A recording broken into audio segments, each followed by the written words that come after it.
ছোটবেলা থেকে একটু মোটাসোটা ছিলাম, তো শুনতাম কোথাকার চাল খাই, গায়ের রংটার জন্য শুনতাম তোমার বাবা মা এত সুন্দর, তুমি এত কালো কেন। ভাবতাম একদিন বড় হব আর এই কথাগুলো শুনতে হবে না। কিন্তু বড় হবার পর দেখি এই মানুষগুলো আছে। সোশ্যাল মিডিয়া যখন ব্যবহার করা শুরু করলাম, তারা আবারও সোশ্যাল মিডিয়াতে চলে আসলেন এবং লেখা শুরু করলেন। আমার মনে আছে আমি আফ্রিকাতে আমার কতগুলো কালো বন্ধুর সাথে ছবি দিয়েছিলাম, সেখানে লিখলো তোমাকে না ফর্সা লাগছে, তার মানে খোঁচা ছোট্ট করে জানিয়ে দিচ্ছে যে তুমি কিন্তু সেই ওরকম কালোই আছো।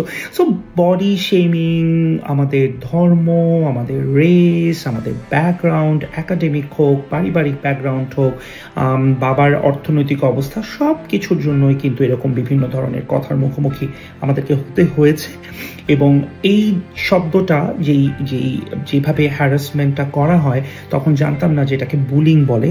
এখন বড় হবার পর যখন জেনেছি তখন দেখতে পেরেছি যে এটি কিন্তু বিভিন্ন দেশে এবং আমাদের দেশেও অপরাধ হিসেবে গণ্য করা হচ্ছে। এক্ষেত্রে সাইবার বুলিং এর প্রসঙ্গটা আমরা আনতেই পারি, কারণ আমরা এখন প্রতিদিন ডিজিটাল বিভিন্ন ধরনের মিডিয়া ব্যবহার করছি শেখার জন্য, কাজের জন্য, এবং এই প্রত্যেকটা জায়গাতেই কিন্তু আমরা বুলিং এর মুখোমুখি হতে পারি।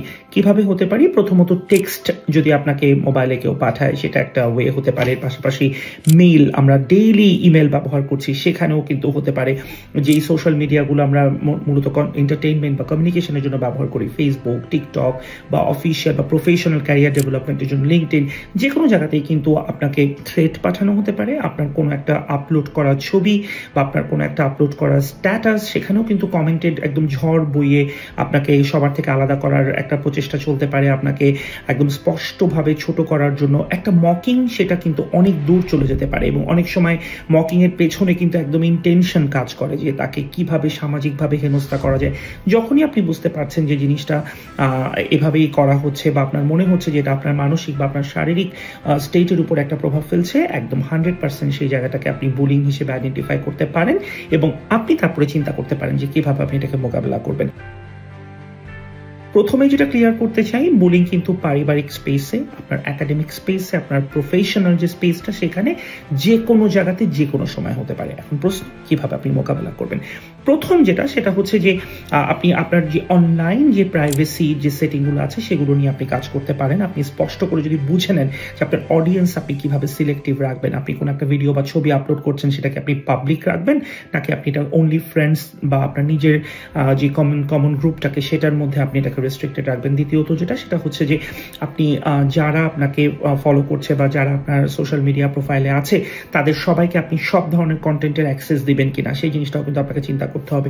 তৃতীয়ত হচ্ছে যে যখন বুলিংটা হয়ে গেছে, অলরেডি শুরু হয়ে গেছে, সেই জায়গাটাতে কিন্তু আপনি একদম স্পষ্টভাবে আপনি শেয়ার করবেন। এটা চুপ করে, ভয় পেয়ে, সংকুচিত হয়ে, লজ্জা পেয়ে, যতই আপনার ব্যক্তিগত মুহূর্তের ছবি বা আপনার কোনো অপ্রস্তুত মুহূর্তের ছবি বা ভিডিও কনভারসেশন লিক হোক না কেন, প্রথমত আপনাকে ভাবতে হবে যে আপনার প্রাইভেসি লঙ্ঘন করা হচ্ছে এবং যেটা শাস্তিযোগ্য অপরাধ। সব কথা বলুন এটার এগেইনস্টে, আপনার পরিবারের সাথে বা আপনার বন্ধুদের সাথে আপনি শেয়ার করুন। এরপরে যেটা আমি আপনাকে স্পষ্ট করে বলতে চাই, বাংলাদেশের যে লিগাল ফ্রেমওয়ার্কটা আছে সেখান থেকে কিন্তু আপনি সাপোর্ট নিতে পারেন। প্রথমত আপনি যেটা করতে পারেন সেটা হচ্ছে যে আপনি ডিলিট করে ফেলবেন না।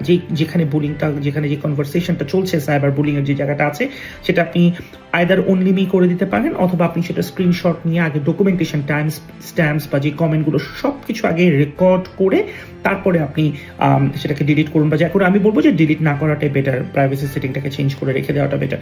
দেন যে জিনিসটা সেটা হচ্ছে যে আপনি যখন রিপোর্ট করছেন, কোথায় আপনি রিপোর্ট করতে পারেন? একটা হচ্ছে যে আমাদের যে সাইবার সিকিউরিটি অ্যাক্ট, যেটা অতীতে ছিল ডিজিটাল সিকিউরিটি অ্যাক্ট হিসেবে এবং যেটা নিয়ে অনেক কন্ট্রোভার্সি আছে, সেই কন্ট্রোভার্সির দিকে আমি যাবো না, কিন্তু এই সাইবার সিকিউরিটি অ্যাক্টটা কিন্তু সাইবার বুলিং এর এগেইনস্টে আপনাকে প্রোটেকশন দিচ্ছে। সো আপনি ক্রিমিনাল যে রিপোর্টিংটা সেটা আপনি করতে পারবেন।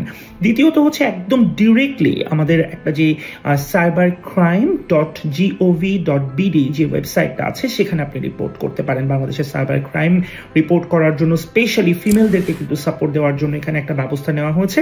তার কারণ হচ্ছে যে আমাদের যে অনলাইন যে সাইবার বুলিং গুলো হচ্ছে এটাকে কিন্তু আমরা social media harassment, social media bullying, cyber harassment, cyber crime বিভিন্নভাবে আমরা আখ্যায়িত করতে পারি। সেখানে কিন্তু নারীদের 80% বেশি দেখা গেছে নারীরা ভুক্তভোগী হচ্ছেন বেশি, এবং 15 থেকে 17 বছর মানে আন্ডার এইজ যারা, তারা এটার মুখোমুখি হচ্ছেন।